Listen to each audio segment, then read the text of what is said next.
अव्यक्तसम्भवम् अंडस्यान्तस्त्विमे लोकाः सप्तद्वीपा च मेदिनी। हरि ओम। गीता इंट्रोडक्शन भाष्य का ये हम लोगों का क्लास नंबर 7 है। हम लोग अपने पिछले सत्र में देख रहे थे कि यहाँ पे भगवान शंकराचार्य जी हमको बताते हैं कि ये पॉइंट यहाँ बहुत आवश्यक है कि ये पूरी गीता किसी व्यक्ति ने नहीं, साक्षात नारायण ने श्री कृष्ण के रूप में आने के उपरांत ये उन्होंने दी है। इसी बात को और स्पष्ट करने के लिए उन्होंने अवतार के सिद्धांतों की चर्चा करी कि वही जगत सृष्टा जिन्होंने दुनिया बनाई है, अपनी ही दुनिया की सृष्टि के लिए, स्थिति के लिए, सृष्टि की स्थिति के लिए वो जो है बहुत ही कंसर्न्ड होते हैं और उसके लिए ही एक धर्म का ऑर्डर बनाया हुआ है।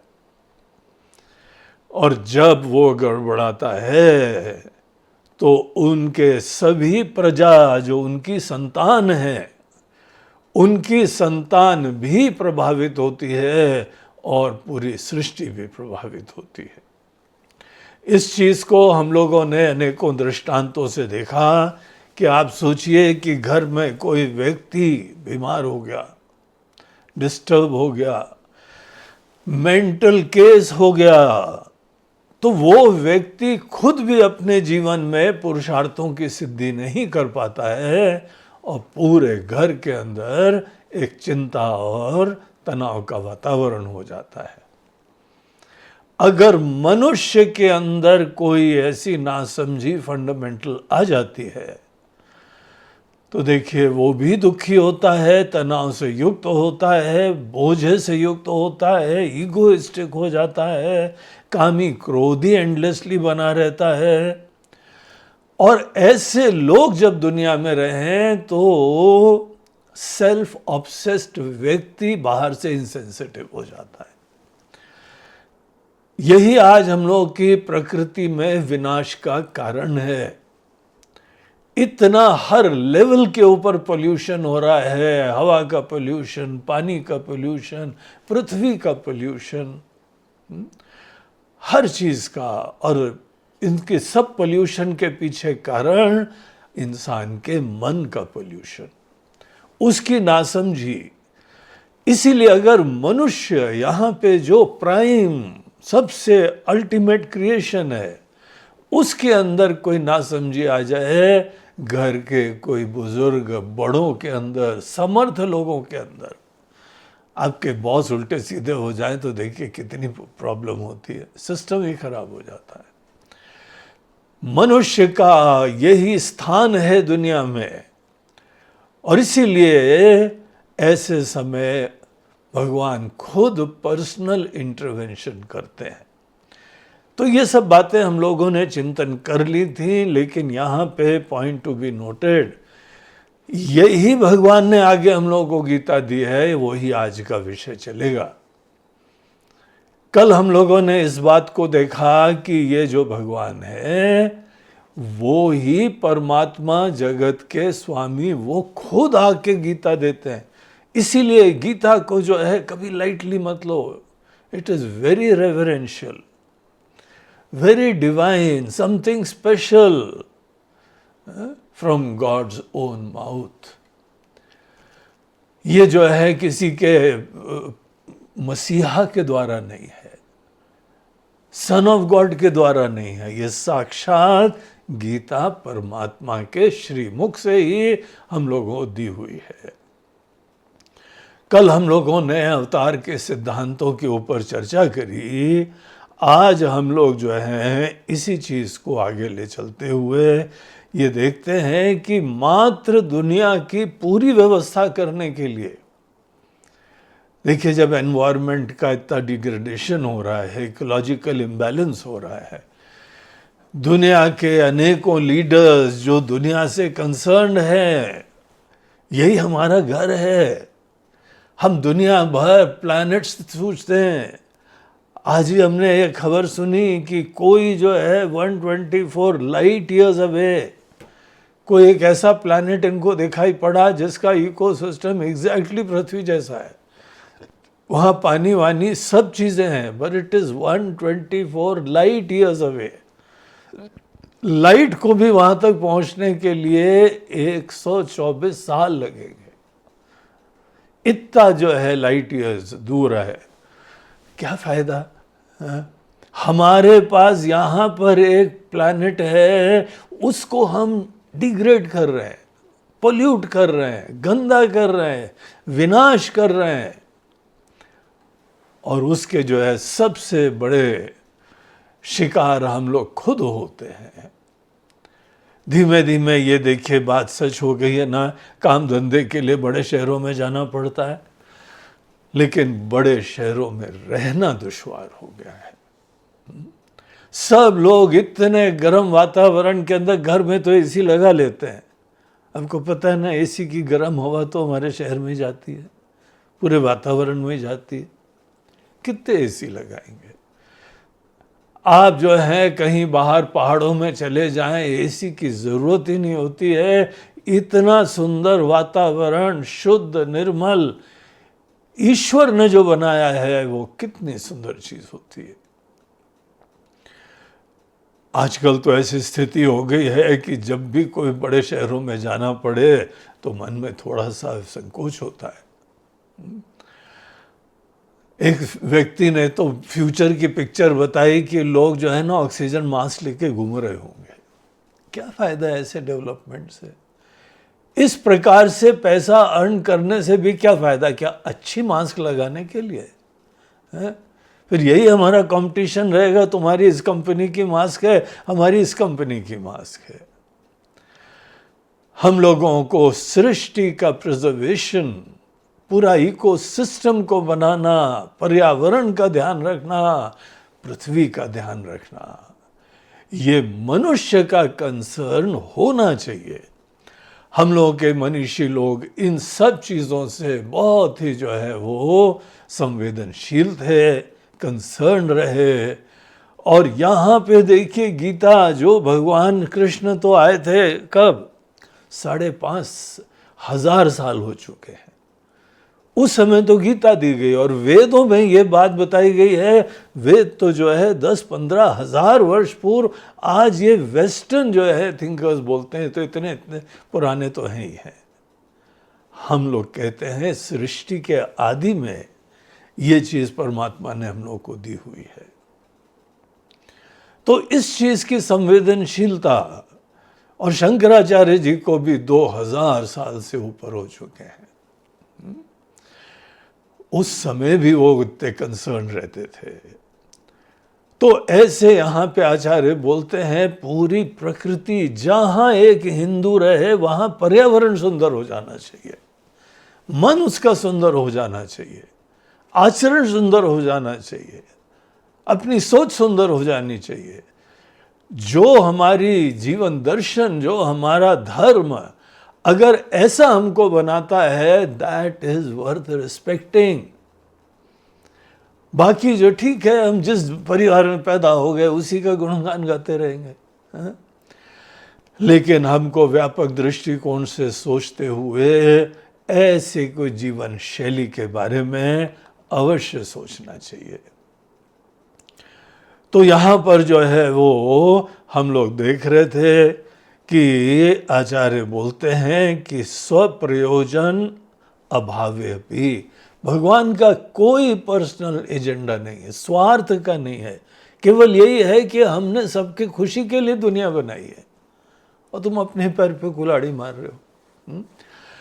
अपना कोई व्यक्तिगत प्रयोजन नहीं है, केवल भूत अनुजिघृक्षया, जिघृक्षा बोलते हैं करुणा से प्रेरित, सबके प्रति जो है अनुकंपा से प्रेरित।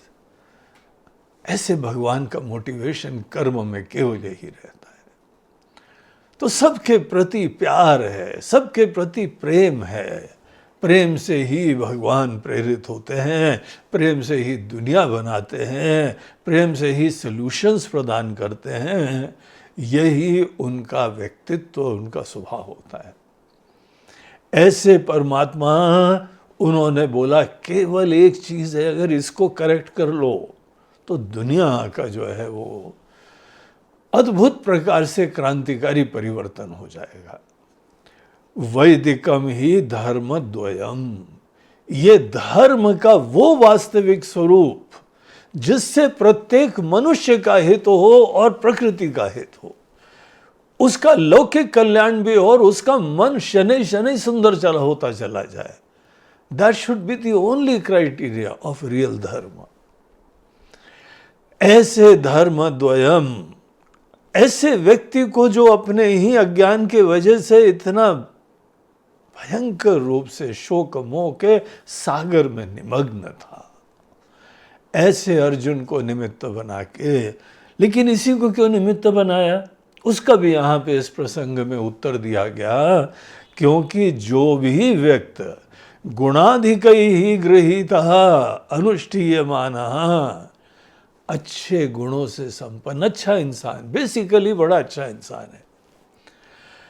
कोई भी अच्छा सेंसिटिव थॉटफुल केयरिंग व्यक्ति, जब ऐसे व्यक्ति को कंफ्यूजन भी हो, कोई बात नहीं, कंफ्यूजन दूर कर देंगे, बट डीप डाउन ये बहुत ही अच्छा इंसान है। जो व्यक्ति दैवी गुणों से संपन्न है, जो सबके हित की कामना करता है, जो सिंसियरली चाहता है कि सर्वे भवन्तु सुखिनः, सबका साथ हो, सबका कल्याण हो, ये केवल कोई पॉलिटिकल नारा नहीं, ये हमारी प्रार्थना हो जाए। ऐसे अर्जुन को, यही कौरवों पांडवों में भेद था। कौरव वो थे जिनको अपने स्वार्थ, अपने बैंक बैलेंस, अपना ही प्रॉपर्टी, अपने ही जो है परिवार के लोग, इनके अलावा कोई प्रेरणा ही नहीं होती है। इलेक्शन में आते हैं, हम आपका ये कर देंगे, आपका ये कर देंगे, किसका होता है? केवल उनके परिवार के 2-4 लोगों का। Isn't it a fact of life? ऐसे लोग होते हैं दुनिया में, है?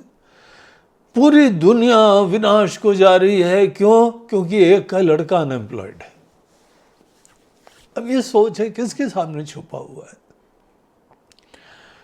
तो ये इतिहास में कभी अभी की बात नहीं, इतिहास में सदैव होता आया है।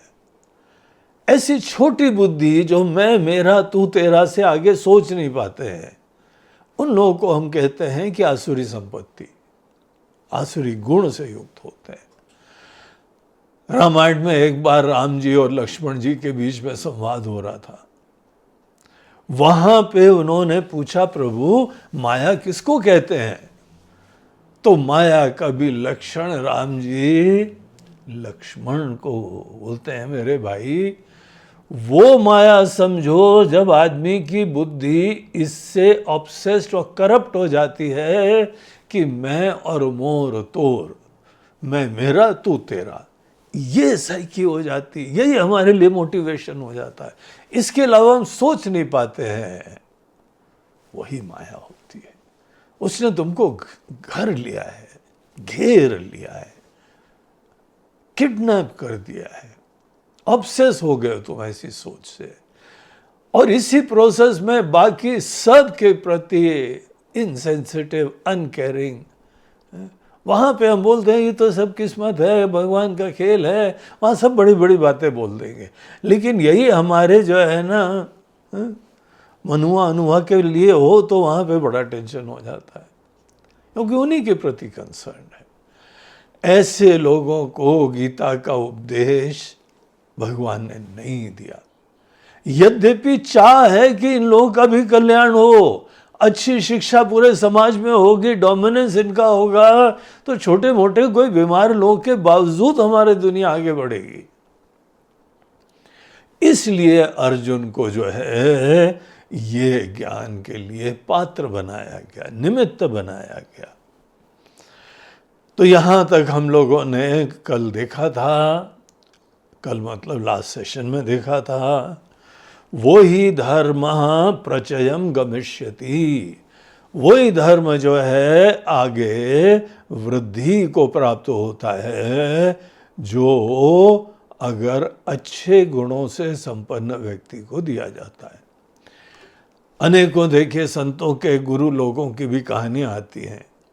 किसी किसी को एक अच्छा शिष्य मिल जाता है, देखिए कितना ज्ञान का प्रचार हो जाता है। हमारे गुरुदेव को हम देखते थे, स्वामी तपोवन जी महाराज, उनके गुरुदेव वो उत्तर काशी में बैठे रहते थे। वो पहाड़ों से बड़े परम विरक्त थे और परम ज्ञानी थे।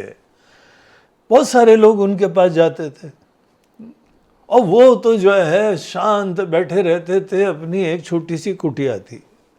लोग केवल दर्शन के लिए आते थे, लाइन लगा के आते थे, और क्या मांगते होंगे उनसे, महाराज जी सबका घर में कल्याण हो जाए, सबका ये हो जाए, सबका हमारी मनोकामना पूर्ण हो जाए, ये इलेक्शन जीत जाएं, ये राजा हम बन जाएं। अपने स्वार्थ के लिए ही एक दो शिष्य अच्छे आ गए तो देखिए उनके ज्ञान का आशीर्वाद दुनिया को मिल गया। अच्छे पात्रों से ही धर्मम प्रचयम गमिष्यति, अच्छे धर्म, अच्छे वैल्यूज वो प्रसार को प्राप्त हो जाते हैं। तो इसीलिए यहाँ पे साक्षात परमात्मा बोल रहे हैं और अर्जुन को बता रहे हैं। इस संदर्भ में आप गीता के लास्ट श्लोक के ऊपर ध्यान दीजिएगा, बाद में गीता को खोल के जरा उसका रेफरेंस देखिएगा। संजय भी ऐसी ही बात कहते हैं, वही शंकराचार्य जी अपना कन्विक्शन भी रिपीट करते हैं। यत्र योगेश्वरो कृष्ण यत्र पार्थो धनुर्धरः तत्र श्री विजयो भूति ध्रुवा नीतिर्मतिर्मम। जहां ऐसे साक्षात परमात्मा ही वो गुरुदेव की तरीके से हो, और ऐसा व्यक्ति अर्जुन की तरीके का व्यक्ति जो अनेकों प्रकार के दैवी गुणों से, अच्छी क्वालिटीज से, मोटिवेशन से युक्त है, सबके प्रति संवेदनशील होता है, अपने हित की चिंता भी नहीं करता है, दूसरे के लिए प्रार्थना करता है, दिल से चाहता है, ऐसा धर्मनिष्ठ व्यक्ति, धर्म के प्रति आस्था वाला व्यक्ति, उन दोनों के बीच में जब संवाद होता है तत्र वहां पे श्री विजय भूति ध्रुवा नीति, अच्छी प्रिंसिपल्स, स्टडी जो है वह गवर्नेंस, बहुत ही कल्याणकारी सोच, वैभव, संपन्नता, विजय, कोई एंडेवर होगा वहीं पे आदमी को विजय प्राप्त होती है।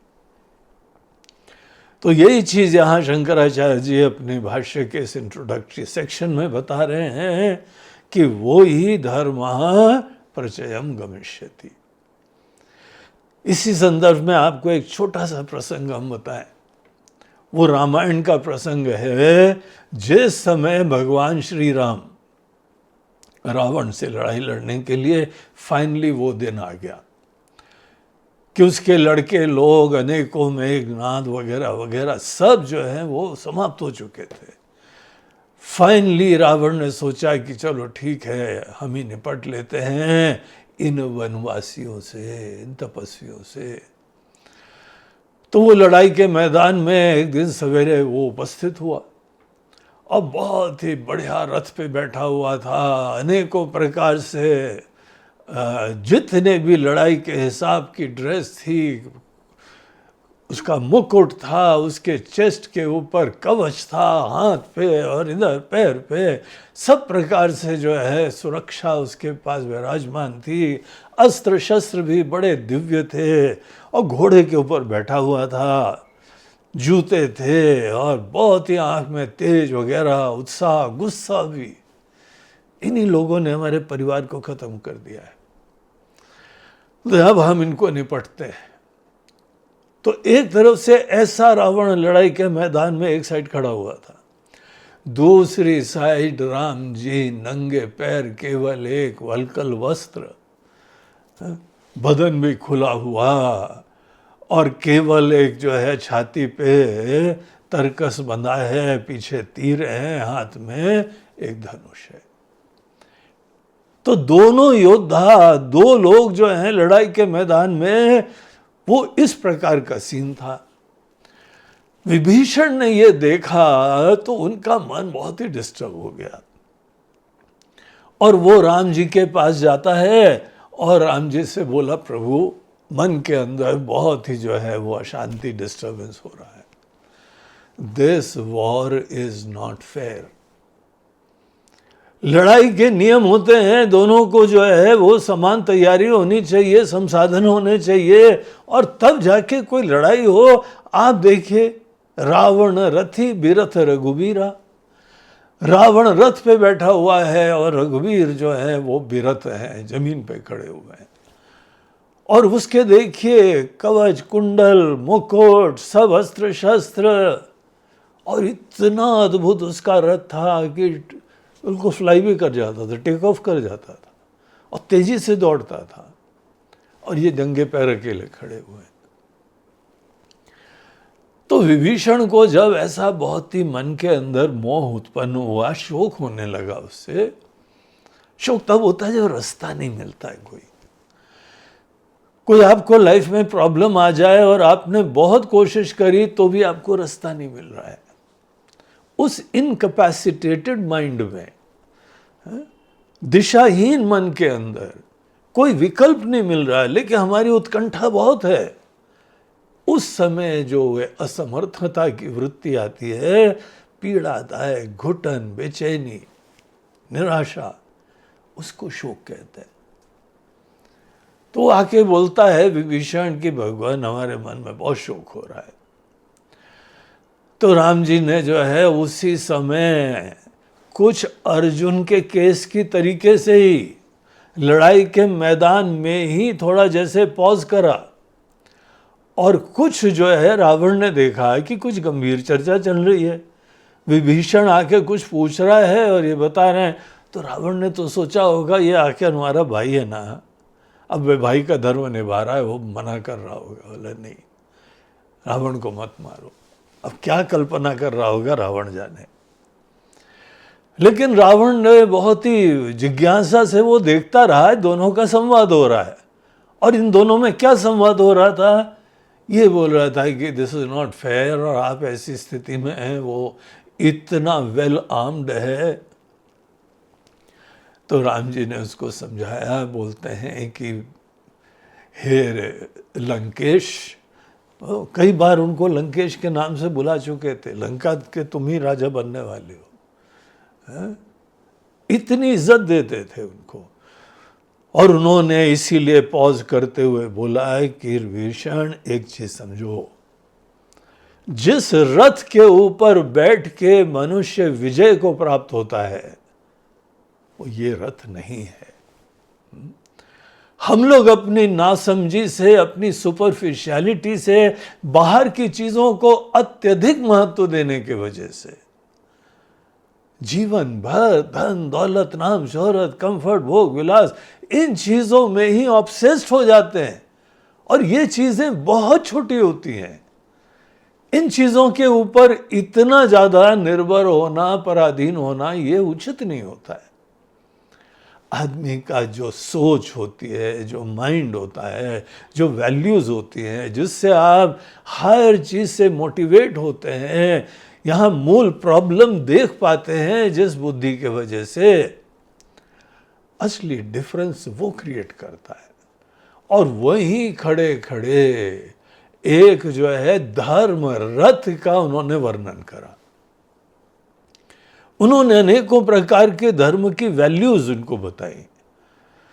उन्होंने बोला कि विभीषण, अगर तुम देख सकते हो, हम ऐसे धर्म रथ पे खड़े हुए हैं और रावण एक भौतिक रथ के ऊपर खड़ा हुआ है, एक मटेरियल व्यवस्था करी हुई है, अंदर उसके अंदर ईगो है, आक्रोश है, क्रोध है, डिस्टर्बेंस है।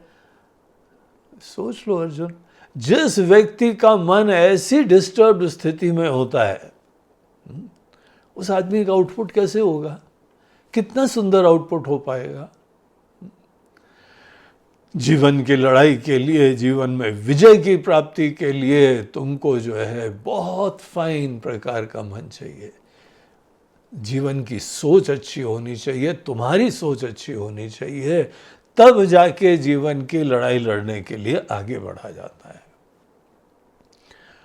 और ये पूरी बात बता के विभीषण को बड़ी संतुष्टि हो गई। फिर किनारे जाके खड़ा हुआ और उसके बाद भयंकर लड़ाई चालू हुई। लड़ाई बहुत ही अद्भुत थी। बाद में हनुमान जी से पूछा गया, हनुमान जी आप तो यहाँ पे जो है कृष्ण भगवान के भी रथ के ऊपर बैठे हुए थे और आपने राम रावण की लड़ाई भी देखी थी। कौन सी ज़्यादा मज़ेदार थी? कौन सी चैलेंजिंग थी? कौन सी रोमांचकारी थी? तो हनुमान जी बोलते हैं कि राम रावण के युद्ध के सामने ये महाभारत की लड़ाई कुछ नहीं है। राम रावण की लड़ाई ऐसी थी जिसका कोई पैरेलल नहीं था। और हनुमान जी के वचनों में ये कहा गया कि राम रावण की लड़ाई राम रावण की लड़ाई जैसी ही थी। There is no other parallel. ऐसी अद्भुत लड़ाई चालू हुई and at the end Ram ji विजयी हुए और जो है वो रावण धराशायी हो गया। कौन कौन से फैक्टर्स थे उसमें? एक नहीं था। भगवान बोलते हैं द रियल फैक्टर इज धर्म। अगर किसी के अंदर धार्मिकता की वैल्यूज हैं, यही हमारे शास्त्र कम्युनिकेट कर रहे हैं। अगर ये सब सुनने के बाद भी हम बोले नहीं नहीं रावण इसलिए हारा क्योंकि विभीषण ने पोल खोल दी। अरे जब आप अच्छे एटीट्यूड से युक्त होंगे, अच्छे गाइडेंस, अच्छा टिप्स, अच्छे सभी दिशा को मिलेगी। लेकिन रावण से लड़ाई लड़ने का साहस, आत्मबल, बुद्धिमत्ता, ऐसी सब चीजें हैं, ये तो हमारा ही अपना धन होना चाहिए ना।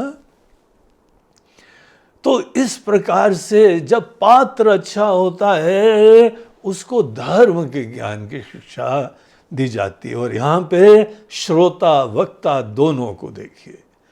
साक्षात नारायण वही कृष्ण जी की तरह सामने खड़े हुए हैं। और नारायण कौन? जिन्होंने सृष्टि बनाई है, आपको हमको बनाया है। हम लोग उन्हीं की संतान है। वो खुद आके यहां उपदेश दे रहे हैं और बहुत अनेकों सुंदर ज्ञान से, भावना से, गुणों से युक्त। सब ज्ञान नहीं था लेकिन उसकी एटीट्यूड सबके प्रति बहुत अच्छी थी। ऐसा स्टूडेंट था।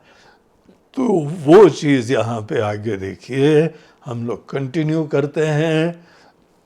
तम धर्मम भगवता यथोपदिष्टम। ये जो धर्म था, जो भी पूरी धर्म की शिक्षा थी। क्या हमारा जीवन दर्शन होना चाहिए? धर्म के ज्ञान में थोड़ा सा जीवन के सच्चाई का भी ज्ञान आवश्यक होता है। इसीलिए गीता में अनेकों प्रसंगों में तात्विक चीज की चर्चा भी आती है। क्योंकि धर्म एक ऐसे विजन की अपेक्षा करता है कि आप भी ठीक है, हम भी ठीक है। दुनिया भी फंडामेंटली बहुत अच्छे तत्वों से बनी हुई है। साक्षात परमात्मा ही सबकी आत्मा है। ऐसा जीवन दर्शन, ऐसे जीवन दर्शन से युक्त होके फिर उसके उपरांत उस साइंस के बाद टेक्नोलॉजी दी जाती है। तो उन्होंने जो धर्म का ज्ञान दिया, तम धर्मम भगवता यथोपदिष्टम, जैसा भगवान ने बताया था। भगवान ने क्या बताया था, ये भी कितनी सूक्ष्म बात है। और हम लोगों के पास ये कैसे पहुंचा? कौन उसको जानता था? तो कोई बहुत ही ज्ञानी लोग, कोई बहुत बड़े विद्वान, भगवान के परम भक्त, जो भगवान से एक हो चुके हैं, वही इंस्ट्रूमेंट होते हैं भगवान का ज्ञान देने के लिए। वही वेद व्यास जी थे। वेद व्यास जी ने, भगवान कृष्ण ने जो उपदेश दिया था वो ही चीज जो है हम लोगों को गीता की तरीके से, इस पूरे प्रसंग कथा कहानी की तरीके से हम लोगों को उन्होंने कम्युनिकेट करी है। तम धर्मम भगवता यथोपदिष्टम वेद व्यासः सर्वज्ञ भगवान। वेद व्यास जी एक बहुत महापुरुष थे, हम लोगों का देश में एक से एक महापुरुष लोग आए हैं। ये पृथ्वी इसीलिए धन्य है। पृथ्वी का ही जो है उठा के माटी से टीका लगाने योग्य है, इतने महान लोग इसी पृथ्वी पे चले हैं। आज भी हम दुनिया में देख रहे हैं अनेकों जो है लोग दुनिया में हैं, लेकिन सबकी सोच इतनी महान नहीं है। कई लोग बहुत महान हैं आज भी। तो ऐसे उन लोगों में भी सर्वोत्कृष्ट ऐसे भगवान, जब इस प्रकार के विद्वान के द्वारा ज्ञान दिया जाता है, कोई भी रहस्य बताया जाता है, it is worth listening with all stations alert. वो वेद व्यास जी ने भगवान के उस उपदेश को गीताख्यै सप्तवी श्लोकशतैः उपनिबबन्ध, उन्होंने ही यह गीता नामक इस रचना में, ग्रंथ में, इस उपदेश में, जिसमें सप्तवी श्लोकशतैः 700 श्लोक जहां पे विद्यमान है। तो गीता के अंदर जो है आपको पता है, आज हम लोगों के पास जो गीता मिली है, इट इज 700 श्लोकस। महाभारत वगैरह में हजारों हैं और भी बहुत ज्यादा हैं, लेकिन यहां पे महाभारत के एक छोटे से पार्ट में, उस सेक्शन को गीता कहते हैं। महाभारत के ओरिजिनल पार्ट है ये। वो जब अर्जुन को मोह हुआ और उसने हाथ पैर ढीले कर दिए और अपना धनुष छोड़ दिया और अपने मन की पीड़ा बताई, तो उसको दूर करने के लिए जो उपदेश था, वही आज हम लोगों को गीता के नाम से विख्यात है। हम सीधे भी इसमें एंटर कर सकते थे, लेकिन इस बैकग्राउंड के साथ एंटर करने का बहुत महत्व है। हमको पता लग जाएगा कि what is significance of Gita. हमारा आपको बहुत जो है वह प्यार भरा आदर से सुझाव है, आप गीता के ग्रंथ का आदर करना चालू करिए। गीता को बाकी जो है ग्रंथों के तरीके से मत रखो। अगर आप गीता के प्रति आदर चालू करेंगे, तब ये पता लगेगा कि हमारे आचार्य लोग इतनी बात बताने के लिए इतनी लंबी भूमिका क्यों बना रहे थे। और यहां पर भी बोलते हैं कि तम धर्मम भगवता यथोपदिष्टम, परमात्मा ने स्वयं बताया है ये बात। एक बार कुछ समय पूर्व, वर्षों पहले, हम अपने ही अनेकों यह ज्ञान के प्रचार के ही समय सबको हमने जो है एक गीता ग्रह, एक ऐसा जो है पैम्फलेट बनाया जिसमें सबको प्रेरणा दी गई कि आपका घर गीता का घर है। देखिए अनेकों संप्रदायों में कई लोग भागवत कथा कराते हैं तो भागवत को सर पे रख के ले जाते हैं। ग्रंथ के प्रति आदर होगा तो उसमें जो जो कंटेंट है उसको समझने के लिए पूरी भावना होगी। हमारे जितने सिख भाई लोग हैं, अब उन्होंने 10 गुरु के बाद फिर उसके उपरांत गुरु गोविंद सिंह जी महाराज ने, उन्होंने बोला अब यही 10वें गुरु है और कोई आगे गुरु नहीं होगा।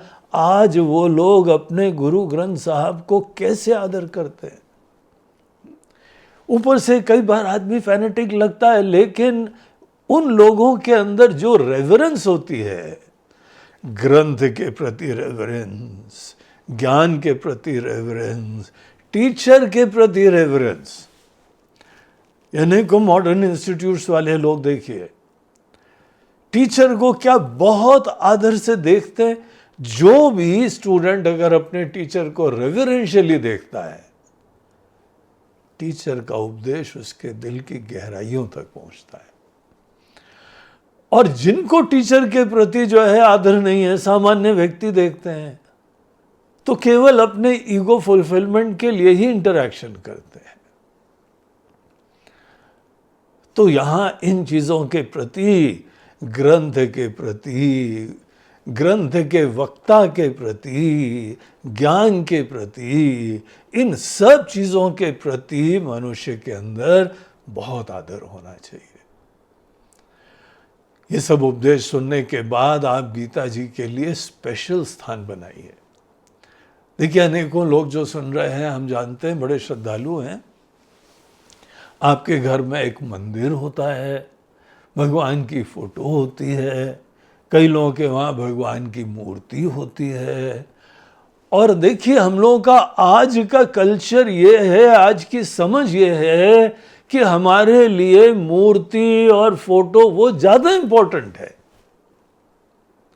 वो भी इंपॉर्टेंट है, जो चीज भी आपको भगवान की कृपा, भगवान का अस्तित्व याद दिलाए, सब सुंदर है, सब महान है। लेकिन एक हम और पॉइंट कहना चाहते हैं, भगवान का रूप बड़ा प्यारा है, उनकी लीलाएं अच्छी हैं, लेकिन अगर आपसे कहा जाए कि किसी एक ऐसी चीज के ऊपर उंगली रखिए जो अल्टीमेट इंपॉर्टेंस की है, वो भगवान का प्यार से दिया हुआ उपदेश होता है, भगवान का ज्ञान होता है, जो बहुत विशेष शिष्यों को, भक्तों को, शरणागत व्यक्तियों को भगवान ने खुद बताया है। और एक जगह तो भगवान बोलते हैं गीता में हृदयम पार्थ, गीता अर्जुन हमारे हृदय है। अनेकों भक्त लोग मंदिर में जाते हैं, कितने लोग भगवान के हृदय को भी फील करते हैं? है क्या हृदय में है? उनका रूप देखते हैं, उनको लड्डू चढ़ाते हैं, उनको कपड़े पहनाते हैं, उनको अनेकों श्रृंगार करवाते हैं, माला पहनाएंगे, मुकुट पहनाएंगे, फूल का श्रृंगार करेंगे, बहुत अच्छी बात है, वो लोग इसी लेवल पे है। इसको बोलते हैं स्थूल लेवल। आप अपने भगवान, अपने गुरुदेव, उनको आप स्थूल लेवल से भी देख सकते हैं, और जो चीज आपके लिए इंपॉर्टेंट होगी आप उसी लेवल पे सेवा भी करेंगे।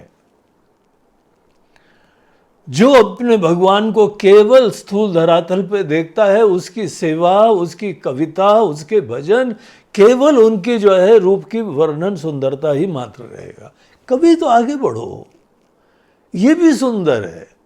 मधुराधिपते अखिलम मधुरम, उनका तो सभी सुंदर होता है, लेकिन सभी सुंदर होता है इस बोलने के चक्कर में कभी भी हम दिल तक पहुंचे उनके दिल में क्या है?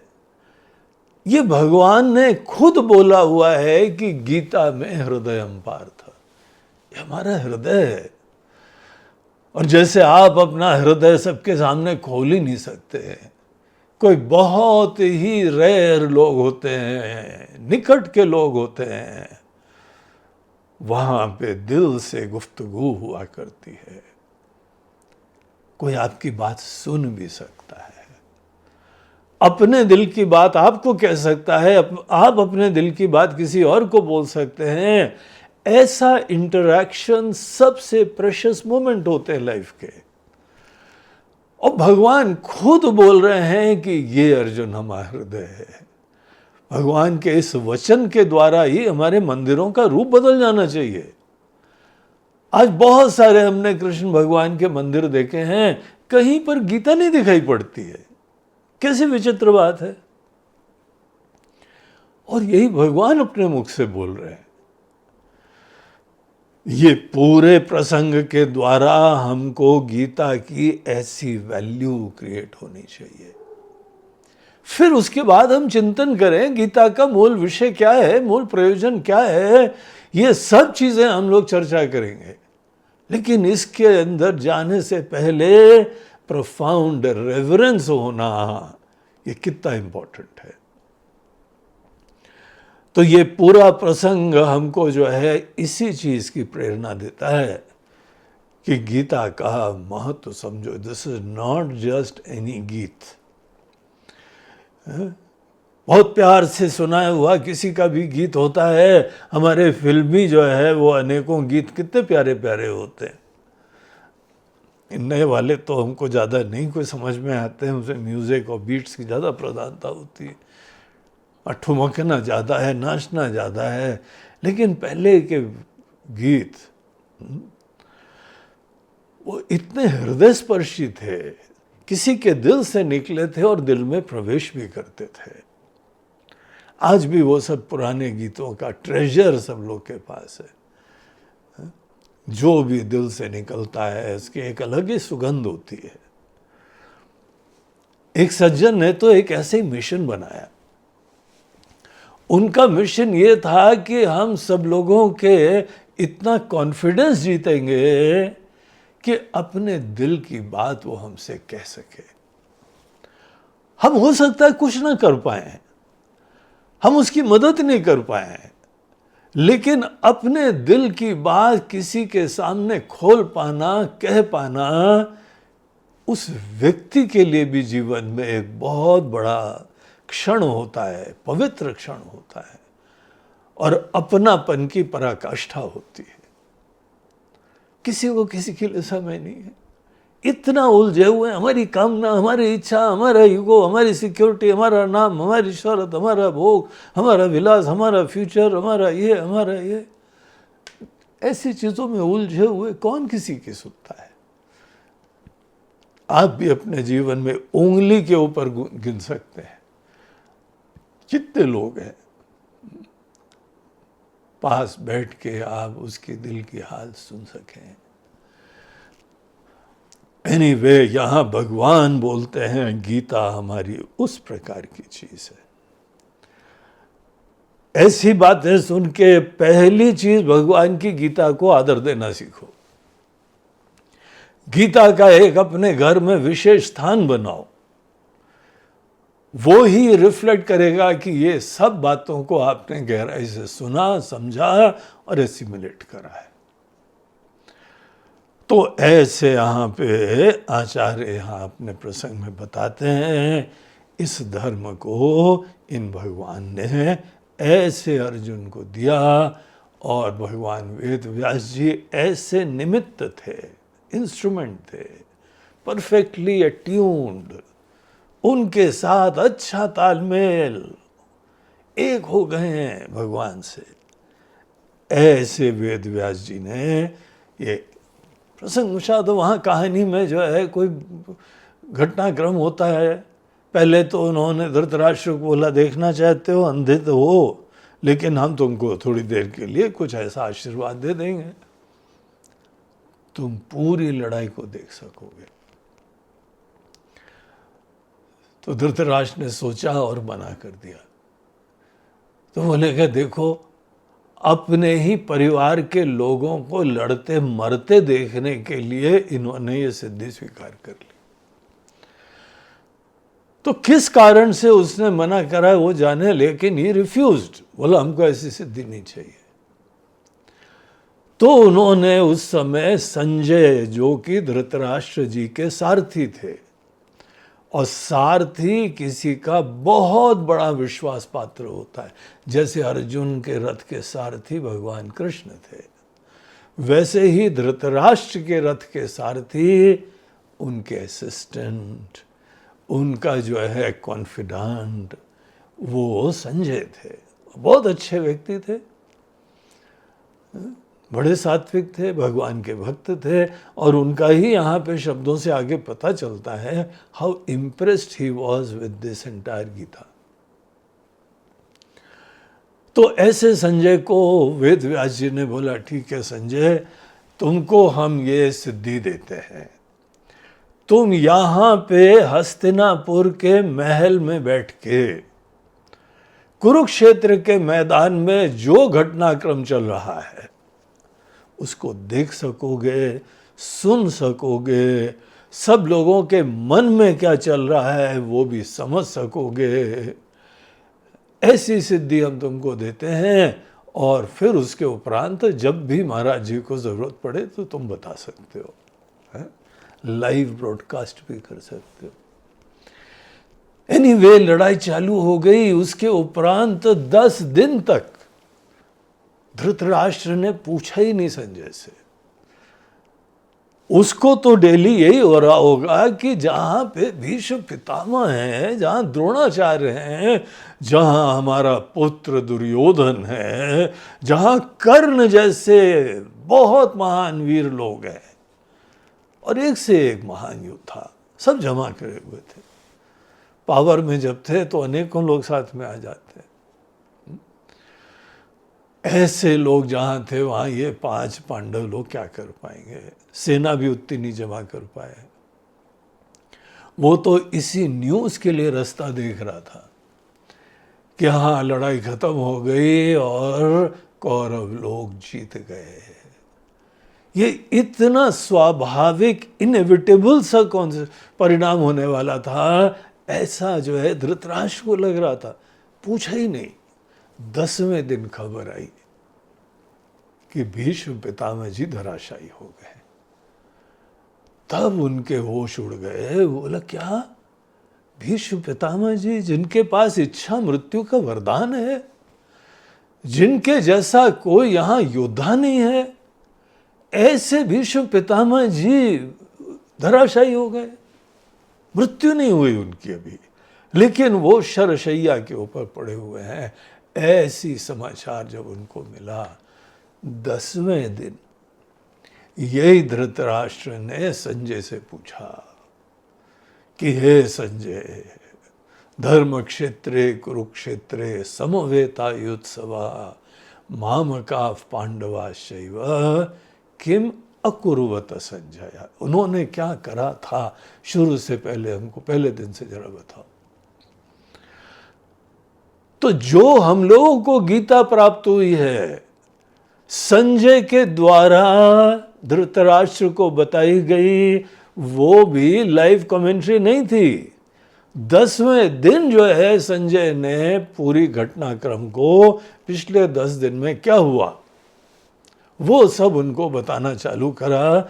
और वो पूरा डायलॉग 700 श्लोक का है, 18 अध्याय और 700 श्लोक। तो ये जो है संजय जी ने पूरी बात बताई। तो ऐसा ये जो पूरा उपदेश है, वो देखिए, अर्जुन ने भगवान कृष्ण के मुख से सुना, संजय ने जो है धृतराष्ट्र को बताया, और ये भी लोग कहते हैं ऊपर से बैठ के हनुमान जी भी रथ पे पूरे सुन रहे थे। एनीवे, वो सेकेंडरी बात है।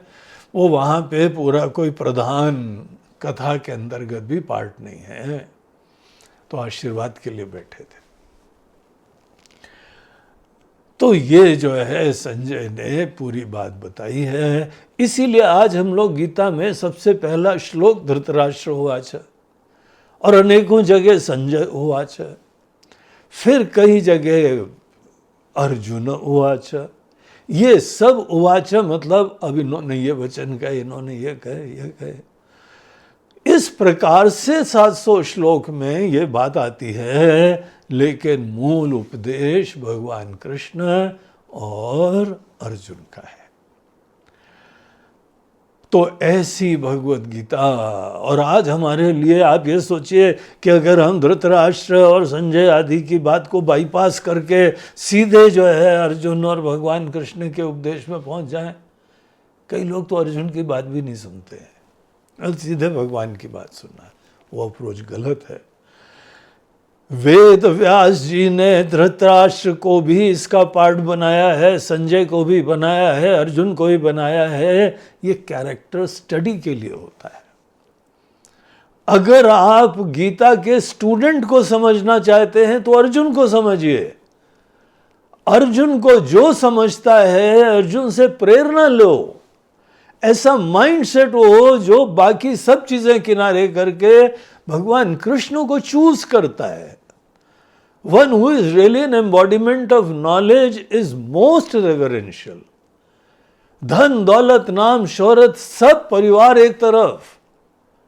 अर्जुन का यह दृष्टिकोण था कि भगवान आप हमको खाली हाथ भी मिल जाएं, आपकी कंपनी, आपका सहयोग, साथ, इससे बड़ा दुनिया में हमारे लिए कोई प्रेशियस चीज नहीं है।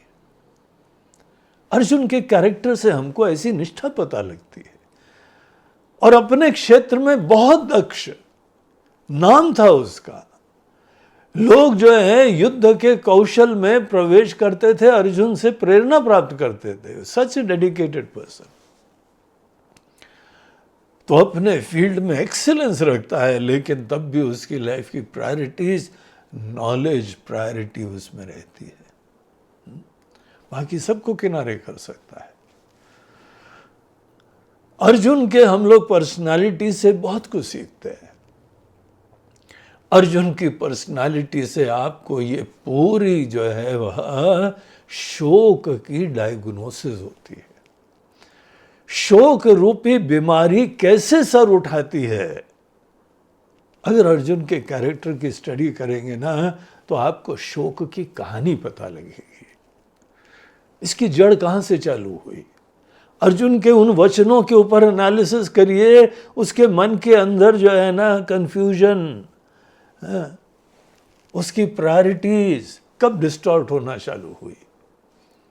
ये वही अर्जुन है जो अपने जो है वह वनवास के समय उठते बैठते सोते जागते केवल अपने लिए धर्म के राज्य की प्रार्थना करा करता था। यहां तक कि दिव्य अस्त्र शस्त्र प्राप्त करने के लिए वो स्वर्ग लोक भी गया। स्वर्ग लोक में भी किस किस रूप को धारण करके उसने आशीर्वाद प्राप्त करने की कोशिशें करी। कंटिन्यूअसली इंस्पायर्ड बाय धर्म राज्य, धर्म की स्थापना। और यहां पे लड़ाई के मैदान में आने के बाद कहीं पे कुछ गड़बड़ हुआ था। That was one weak moment, और उसके बाद उसका डाउनफॉल चालू हुआ। अर्जुन के अंदर ये ही प्रॉब्लम के बाद फिर धीमे धीमे उल्टा ज्ञान, द स्लाइड इट स्टार्टेड, और जिसका एंड जो है भयंकर शोक और ग्रीफ में हुआ। तो ये जो है अर्जुन की character study, it is very important. और धृतराष्ट्र के कैरेक्टर की स्टडी, वो भी बहुत इंपॉर्टेंट है। आपके समाज में, आपके परिवार में, आपके इंस्टीट्यूट में एक आध व्यक्ति अगर ऐसी दृष्टि वाला होता है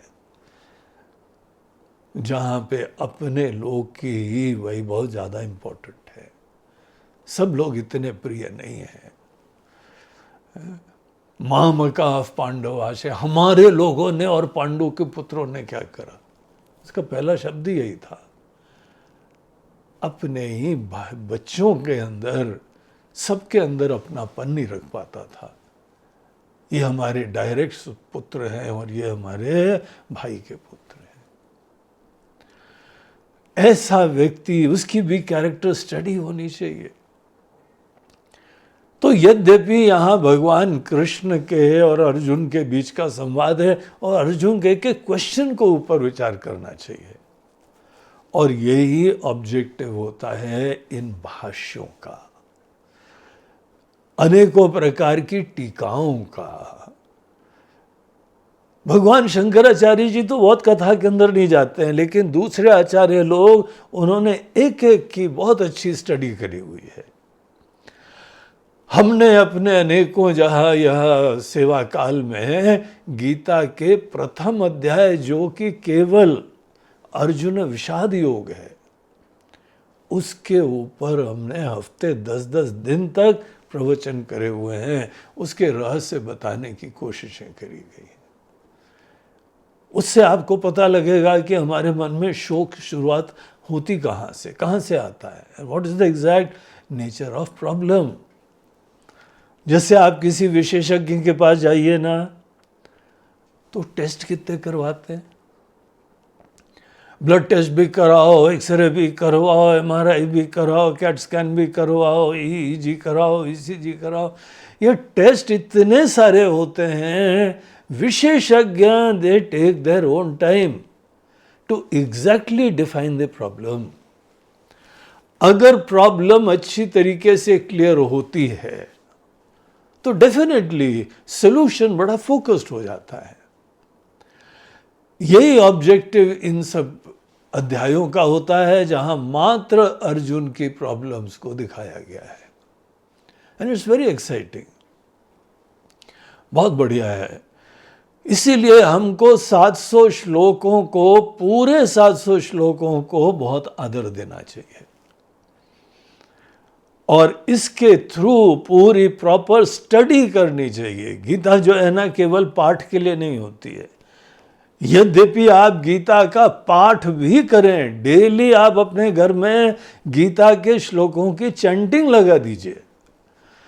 यहां उठिए और गीता के श्लोकों का ही जो है, श्लोकों का श्रवण करते रहिए और धीमे धीमे एक एक अध्याय को आप सीख लीजिए। यहां अनेकों लोग पूरी गीता को याद करे हुए हैं। आपको पूरी याद करना आवश्यक नहीं है, लेकिन आप याद कर सकें, ये आपका प्रेम और श्रद्धा दिखाएगा।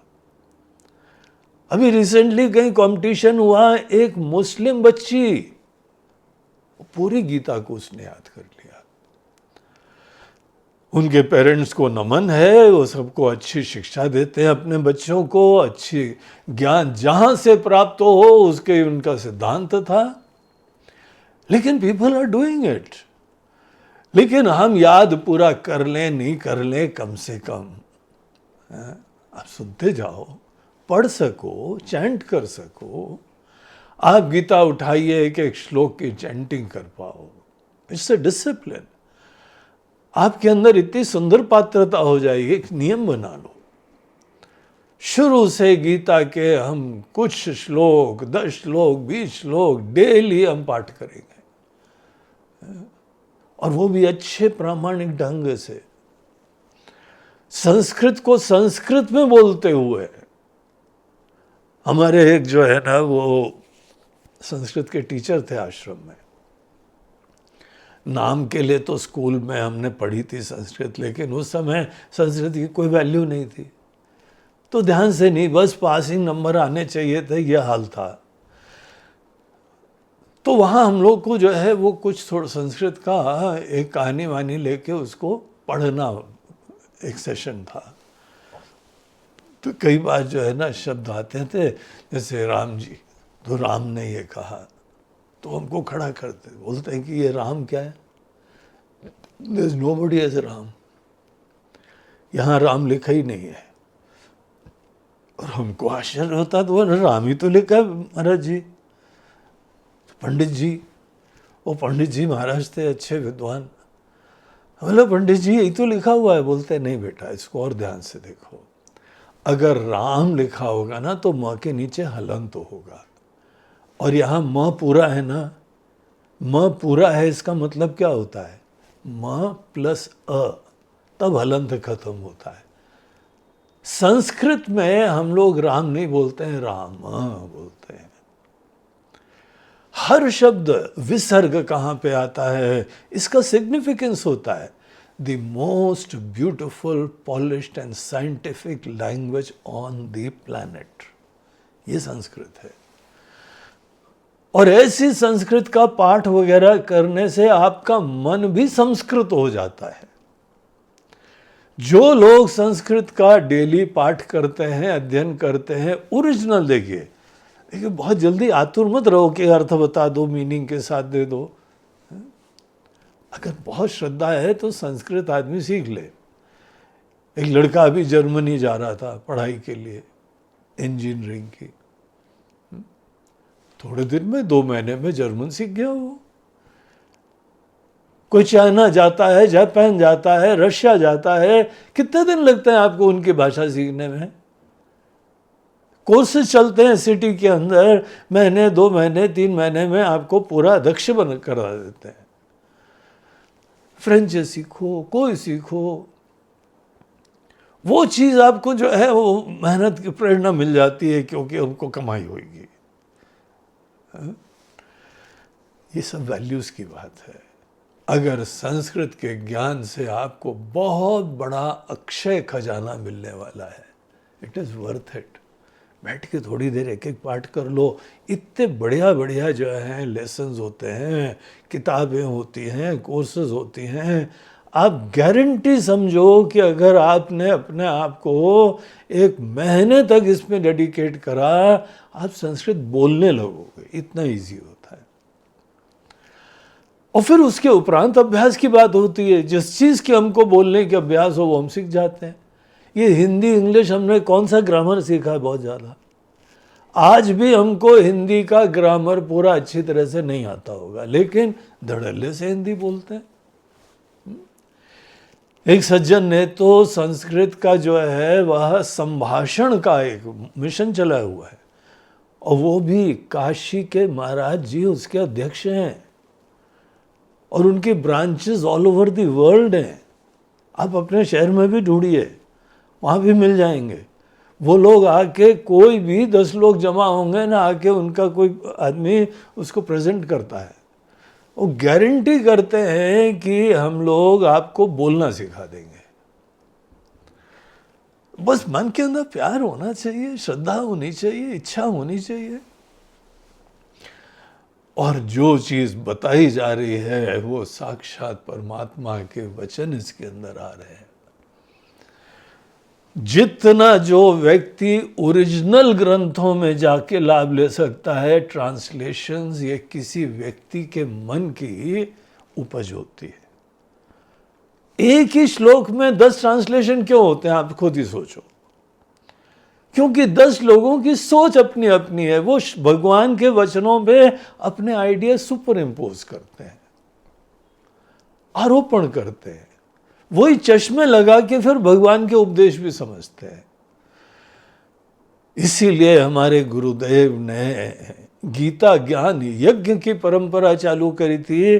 बोला कि हम सीधे भी प्रवचन दे सकते हैं, हमको बीच में गीता ज्ञान यज्ञ आदि, आपको हाथ में गीता मिले उसकी क्या ज़रूरत है? जैसे अनेकों प्रवचन करता होते हैं, कोई ग्रंथ वंथ नहीं रखते हैं, बस प्रवचन चालू कर देते हैं। लेकिन उन्होंने बोला नहीं, ये ही आदत हमारे देश में ज्ञान के विनाश का कारण है। ओरिजिनल में आदमी प्रवेश न करे, ऐसे लोगों को भी कोई भी टॉम डिक एंड हैरी कुछ भी अपनी बातें बता के जो है ना आपको प्रेरित कर सकता है। अपना ही ये धरोहर है, हमारा ट्रेजर है। हमको खुद इसमें प्रवेश करना चाहिए, और इस श्रद्धा से ये साक्षात परमात्मा की बातें हैं, और बहुत अच्छे इंसान को ये दी गई है। और इसका फल ये होता है कि आदमी का शोक मोह खत्म हो जाता है।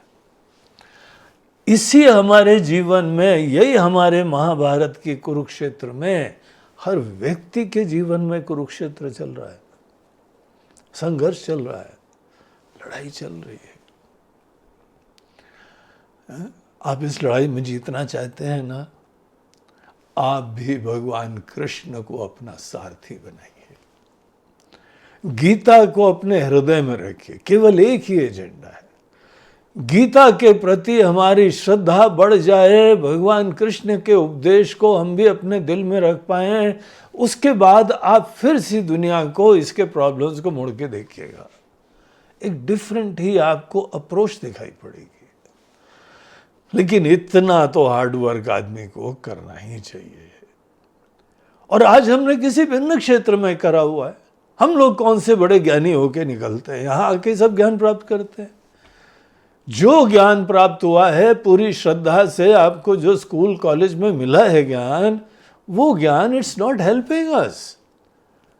हमारा जीवन खत्म होने वाला होता है, हमारी सीकिंग नहीं खत्म होती है, हमारी आसक्तियां नहीं खत्म होती हैं, हमारा अभिमान नहीं खत्म होता है, हमारे मन की अशांति नहीं खत्म होती है। इसीलिए वो ज्ञान इतना प्रामाणिक नहीं है। प्रामाणिक ज्ञान की प्राप्ति के लिए कभी न कभी सवेरा होना चाहिए। तो ऐसी चीज यहाँ पे गीता की ये शंकराचार्य जी महिमा दिखाते हैं ग्रंथ की। और देखिए कितने लोगों ने अपने आप को डेडिकेट करके, वेद व्यास जी ने वो ज्ञान सब दुनिया को, राजाओं को, उनको ये पहुंचाया। और इसी पेज के अंत में आचार्य बोलते हैं तद इदम गीता शास्त्रम। ये जो गीता शास्त्र है, शास्त्र बोलते हैं क्योंकि शासनात् त्रायते, जो इसको समझ के इसको जीता है फ्री हो जाएगा। सच अ ब्यूटीफुल विजन। तो ये जो गीता शास्त्र है वो समस्त वेदार्थ सार संग्रह भूतम, ये हमारा तुम प्रमाण समझो, हमारा वचन है, ये हमारा डिसर्नमेंट है। हमने वेद भी पढ़े हैं, हमने ये सब उपदेश भी पढ़े हैं, इसको देख के हम इतने प्रफुल्लित हुए हैं कि जो बातें वेदों के अंदर बताई गई हैं, समस्त वेदार्थ, वेद का जो अर्थ है, वेद का प्रयोजन है, उसका सार संग्रह भूतम, उन सब चीजों का एसेंस यहां पे दिया गया है। अब देखिए ओरिजिनल हमको एक दिन वो भी पढ़ना चाहिए। सार पढ़ने के बाद मूल जरूर पढ़ने की प्रेरणा होनी चाहिए। जब कोई व्यक्ति केवल सार ही देखता है ना, वो शॉर्टकट मार रहा है। वो क्यों नहीं ओरिजिनल पढ़ रहे हो? वेद भी हमको जो है एक ना एक दिन संकल्प करिए, देख लीजिए अपने जीवन काल में हमारे पूर्वजों के द्वारा दिया हुआ है। दुनिया में सबसे प्राचीन विजडम का वो पूरा धरोहर है, सागर है।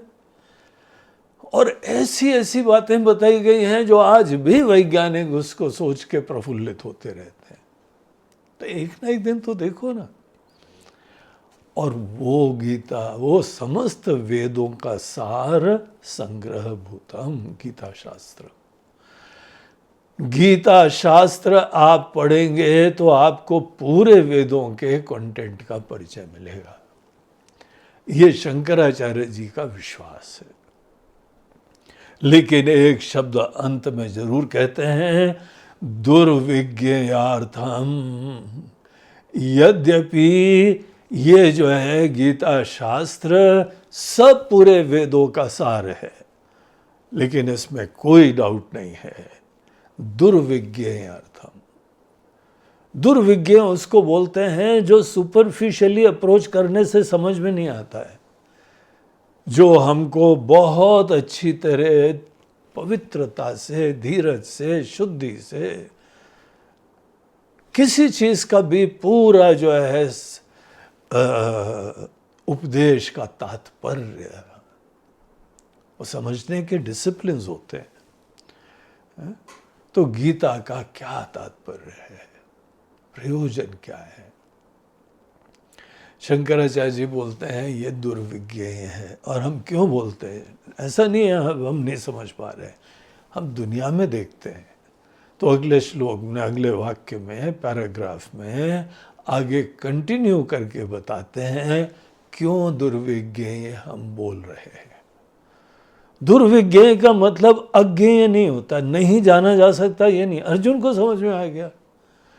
कोई भी कुरुक्षेत्र के मैदान में संघर्षों से जूझ रहा है, अगर वो पूरा ध्यान से भगवान की बातों को सुनेगा, डेफिनेटली समझ जाएगा। 18 चैप्टर में भगवान ने अर्जुन से पूछा, अर्जुन बात स्पष्ट हुई क्या? अर्जुन ने पूरा स्पष्टता से बताया, नष्टो मोह, हमारा कंफ्यूजन दूर हो गया। भगवान हमारे कंफ्यूजन दूर करने के लिए गीता है। जब अर्जुन को समझ में आ गई, एक एग्जीक्यूटिव है, राजा है, धर्मनिष्ठ है, अच्छा इंसान है, बस इतना ही होना चाहिए।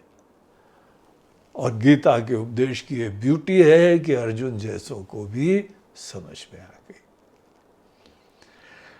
तो समझ में आएगी, लेकिन इसके अंदर कुछ ऐसी सूक्ष्म बातें हैं कि अनेकों लोग कंफ्यूज हो जाते हैं।